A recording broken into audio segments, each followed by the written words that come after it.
welcome to today's Pet Pawcast. I'm your host, Dr. Roberta Westbrook, and you're here with us at the Campus for All Animals, the Houston SPCA.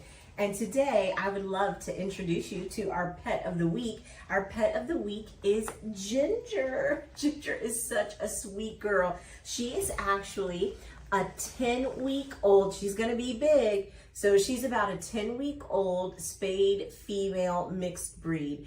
And she's really sweet. She came to us with her brothers and sisters who need a new home. Unfortunately, their family could not care for such a large litter, and so they were brought to us to help find them their new homes. So we would love for you to come on down and meet Ginger and all of the other pets that we have available for adoption in our adoption center. We're open every day from 11 a.m. to 6 p.m. There's no appointments necessary, so please come on down and let our adoption counselors help you find a new pet. So today, we want to talk about bringing a pet into your home for the holidays. It's a beautiful season, and usually this season is reserved for time with family and friends, and maybe even bringing a new pet into your home.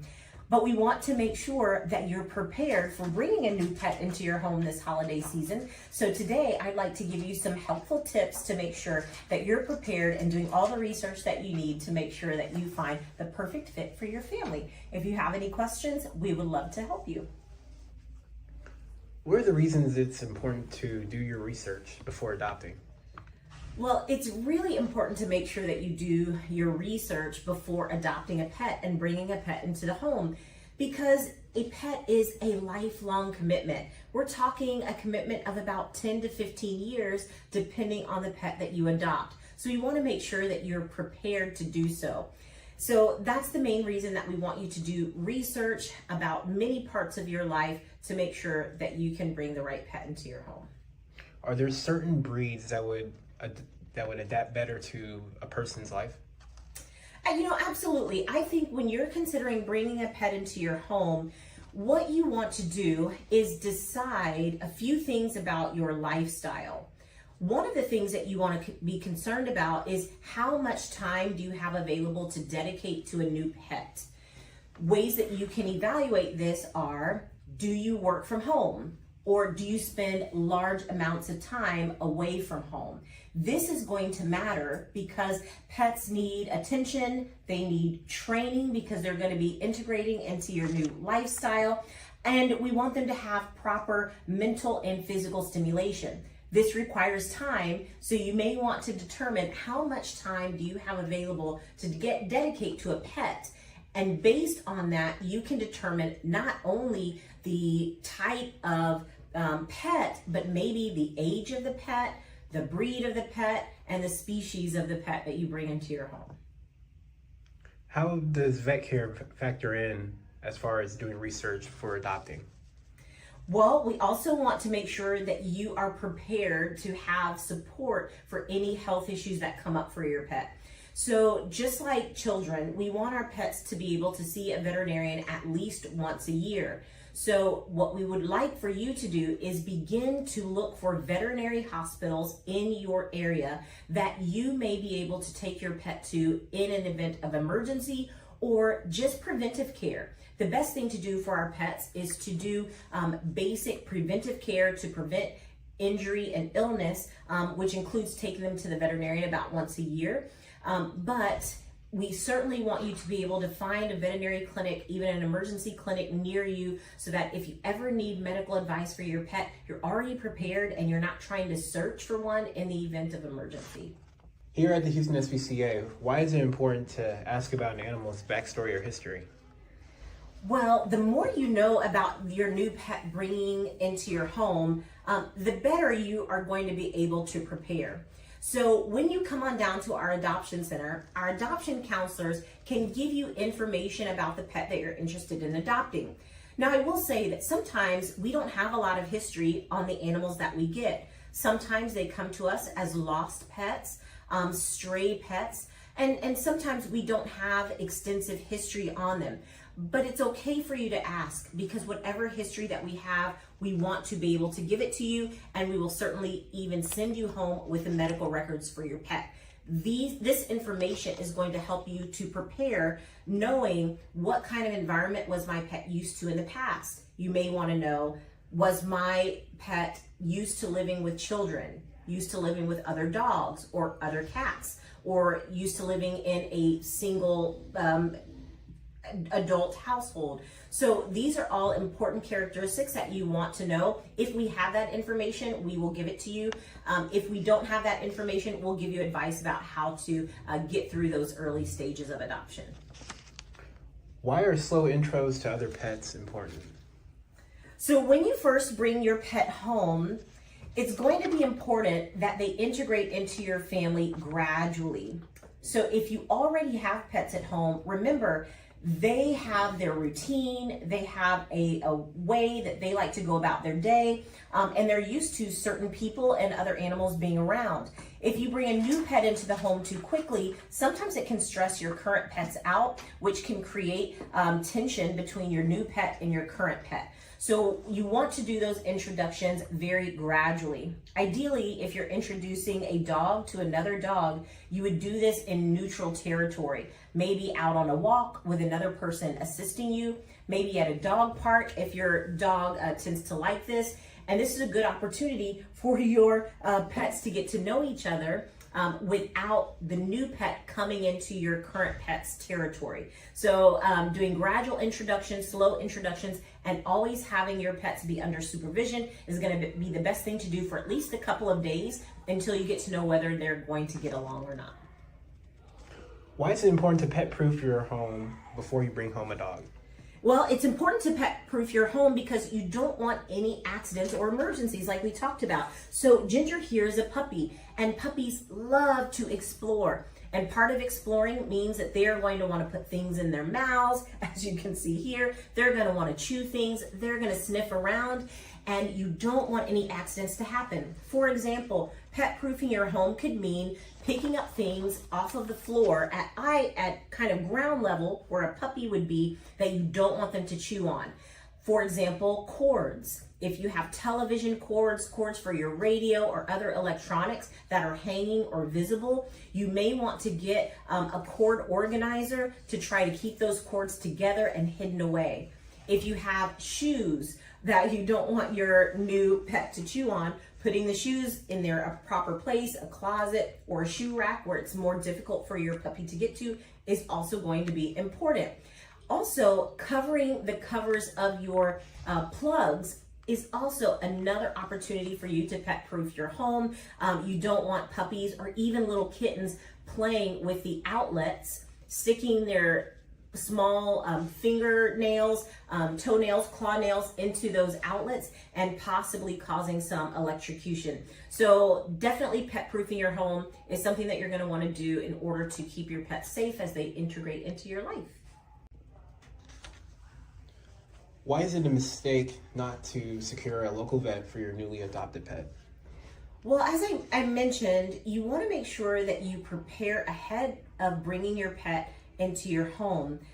Sometimes bringing a new pet into the home can bring unexpected events like injury or illness.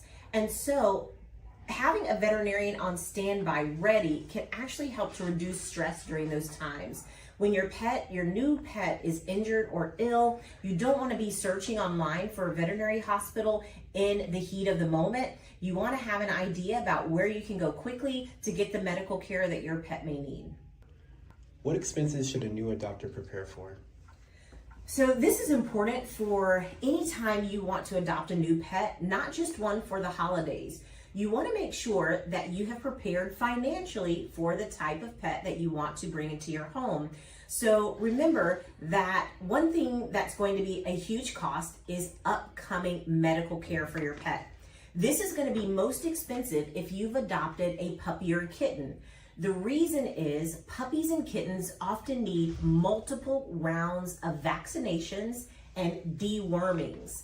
This could mean several trips to the veterinarian right at the beginning of your new adoption. So you want to prepare right up front for that.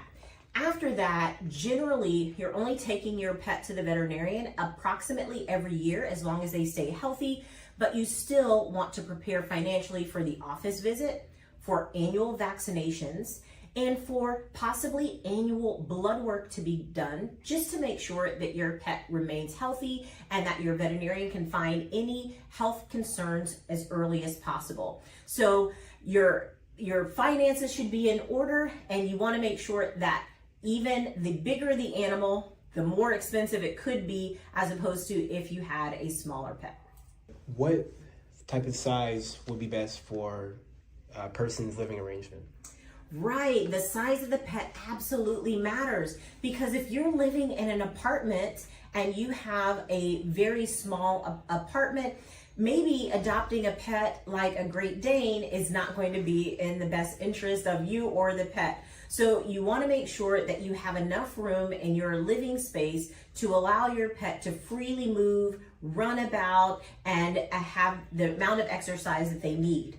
If you're going to have an active pet or a large pet in a small apartment space, you want to be prepared then that you can go out for walks, take your pet to the dog park, or give your pet the proper opportunity to get the exercise that they need. So understanding the type of pet that you want and the space that you have available can really help to prepare you.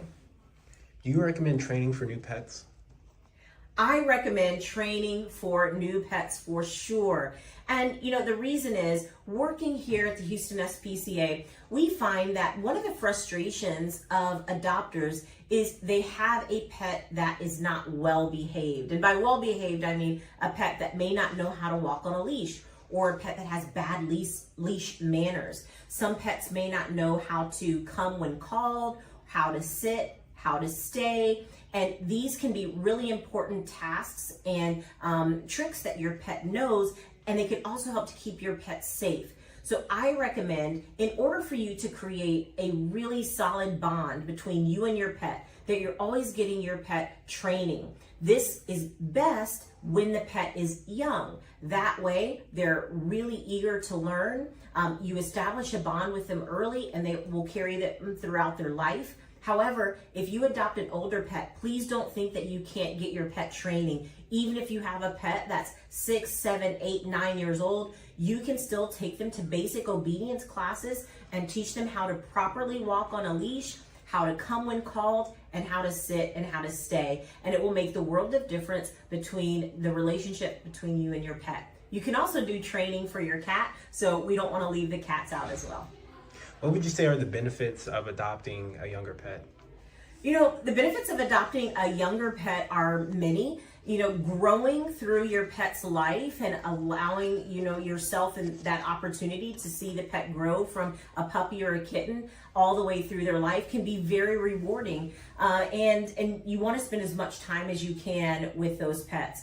But adopting an older senior pet can also have its own rewards, because these pets need love too, and they're still capable of establishing new and very meaningful bonds with their new family. So it's up to you to determine what do you think is best for your life and your lifestyle. Either way, it's going to be a rewarding experience to bring a new pet into your home.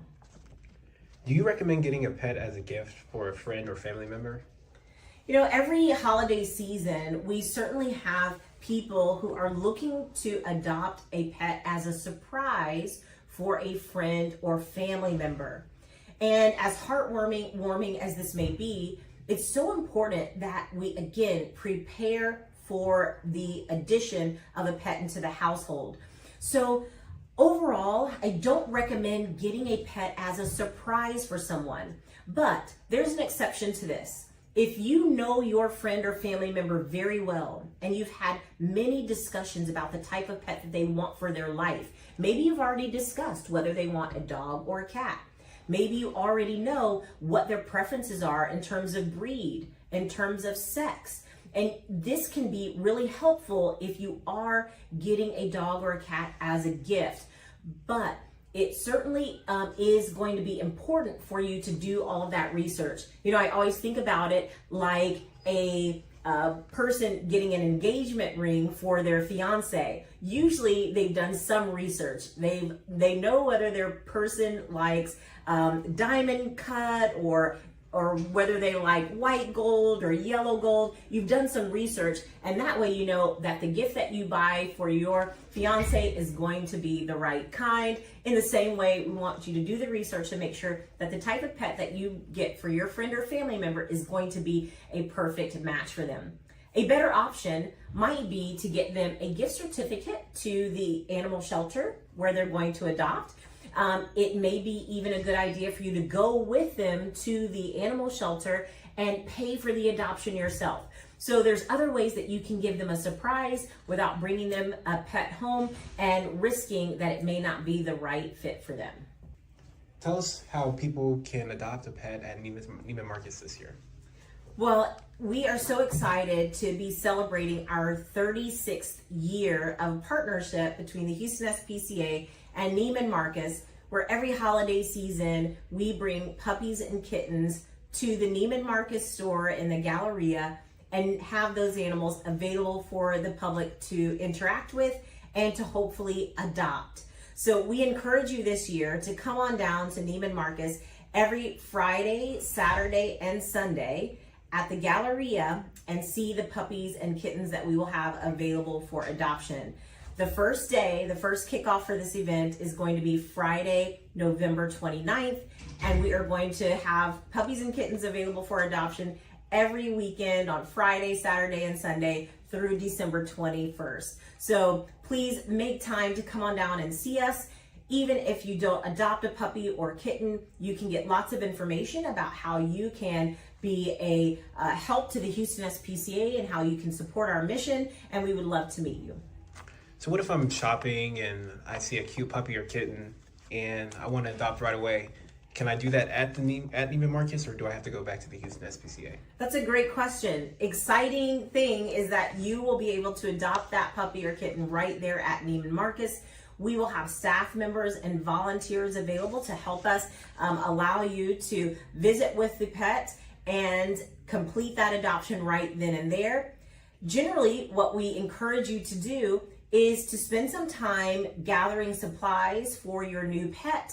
We will keep the pet at Neiman Marcus with us until you're completely ready, and maybe you've purchased a crate, a collar, leash. We will send you with a free bag of Hill's Pet Nutrition food for your pet, and we allow you to have that time to prepare for your pet, and then we'll give you a pickup time to come pick up your pet later in the afternoon. But absolutely, you can complete the adoption that day and you'll be able to take home your new puppy or kitten the same day. When it comes to adopting, what will work best for a person's lifestyle as far as a puppy goes? Yeah, so if you are considering adopting a puppy, I want to encourage you to make sure that you have proper time to dedicate to the puppy. A few things about puppies. The main thing that can be a frustration for new pet owners is puppies who are not potty trained. And it usually takes several months for puppies to be potty trained. And that takes routine and it takes time. So evaluate your lifestyle, evaluate your work schedule, and determine whether or not you or another family member is going to be home for a significant period during the day to allow your puppy to learn a schedule, get their body used to a particular eating time, potty time, play time, and bedtime. And so the more consistent you are with this, the quicker your puppy will be potty trained and the less mess that you'll have to clean up, and typically the happier both of you will be. This is also a really good time to do the training, the behavior and basic obedience training. So spending time with your puppy again on those proper skills like sit, stay, come, and getting used to a leash. Those are going to be times that you're going to want to do that right at the beginning of the adoption. So if your lifestyle is going to mean that you're going to be away from the home for 10 or 12 hours a day, you may want to consider getting an older pet that doesn't need to have as much training. Going back to house-proofing your home for a new pet, what are some tips and ways that you can do that? You know, for pet-proofing your home, you just want to make sure that you put all items away that you don't want your new puppy or kitten to get into. You want to make sure that you're picking up your shoes, that you're picking up small objects that maybe they can ingest or chew on.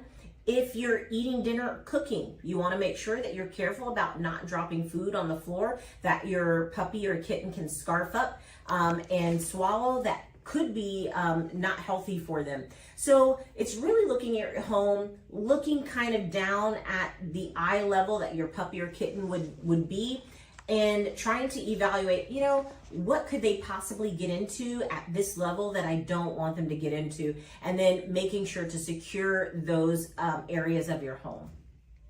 Can you emphasize how much of a long-term commitment adopting a pet is? Yes, adopting a pet and bringing a pet into your home is going to be approximately a 10 to 15 year commitment, depending on the age of the pet when you first adopt, and how healthy they are. And so it's something that you really do need to talk to all family members about. You really need to prepare for, because it could be a several year commitment. It's rewarding for sure, but we definitely want you to be prepared that no matter what happens in your life, we want your pet to be able to go through those experiences with you. That could mean moving, that could mean traveling. This could be new additions to your family like kids. And so we want you to consider your new pet and all of those potential life changes that could happen over the next 10 to 15 year span. When it comes to family, how do you suggest, what are the best ways to properly introduce a pet to kids? Yes, so it's sometimes easier to introduce a pet to kids when the pet is young. This way, the new puppy or kitten can get used to having kids around. They can get used to the activity, the movements of children, the unpredictable nature of children. And sometimes it can be easier for younger pets to adjust to that. If we have history for you that indicates a particular older pet has lived with kids in the past, then that may also be a good transition for you. But I would say that if you have kids, they may also want to grow up with a pet. And so sometimes having a new puppy or kitten with kids can be a benefit. And your kids can actually participate in the training of your new puppy or kitten. So they can also teach their new puppy or kitten how to sit, how to stay, how to walk on a leash, and that creates a bond for them as well. It also teaches your kids responsibility. So these are good options to consider when you're considering whether you want to get a young pet or an older pet. What would you say are some great areas for socialization to other pets for new pets? Yes, some great areas for socialization are going to be going on walks together. So if you have adopted a new pet and you're trying to introduce them to maybe another pet that's a friend or the pet of a family member, and they're going to be spending some time together, or maybe they're going to be living together, going on walks together can be good ways to introduce them, because you have both owners there, they're supervised, they're on a leash, they're under control. So going on walks in neutral territory is going to be important. Taking them maybe to the dog park, but again, on a leash and doing slow introductions first. These are going to be good ways to introduce them to each other to try to determine whether their personalities are going to be a good fit. After adopting a pet, how often do you think these pets should go to get checkups at any wellness clinic? After adopting a pet, it's probably a good idea to take them to a veterinarian within the first 2 weeks of adopting. This way, you establish a relationship with a veterinarian right away, and they can give you really good instructions for how to move forward with your pet's health, and it'll be a very individualized plan. After you establish that initial relationship, your veterinarian can determine how frequently you should come back. In general, it's about once a year, but for some older pets or pets that have health concerns, it could be as frequently as every 4 to 6 months. So getting that information up front within the first 2 weeks is going to be the best idea. Well, we thank you for joining us today on the Pet Pawcast. I'm your host, Dr. Roberta Westbrook. And as always, please come on down and visit us. We would love to have you as part of our extended family. So visit the HoustonSPCA.org and look for ways that you can give through fostering or volunteering. We would love to have you. Thank you so much, and we will see you next week.